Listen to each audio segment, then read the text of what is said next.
माननीय ॲडव्होकेट वीरेंद्र संजय मंडलिक यांची पश्चिम महाराष्ट्र युवा सेना निरीक्षकपदी निवड झाल्याबद्दल हार्दिक अभिनंदन। शुभेच्छुक सर्व युवा सेना पदाधिकारी आणि शिवसैनिक कोल्हापूर।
कोल्हापूर रस्त्यात एवढे खड्डे पट्टे आहेत की ते सगळे खड्डे आहेत ते झाडं लावायलाच कामाला आले पाहिजे असे। महानगरमध्ये पूर्ण दुर्लक्ष झालेलं आहे त्याच्याकडे, खड्ड्याकडे पूर्ण म्हणजे चाळण झालेले आहे। ते खड्डे जे आहेत ते रस्ते लावण्यासारखे, झाडं लावण्यासारखे झालेले आहे। तरी हे झाड लावून इथे खड्डा आहे हे तरी ते ताईने पटवून दिलेलं आहे।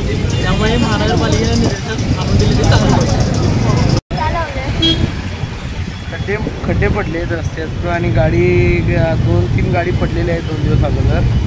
त्यामुळे इथं गाड्या पण जास्त जातील। आत्मापूर इथे गाडी भरपूर जाते तिकडे। त्यामुळं ते सकाळी इथले नागरिकांनी आणून लावले कोण पडू नये आणि कोल्हापूरमध्ये खड्डे भरपूरच झालेले आहेत।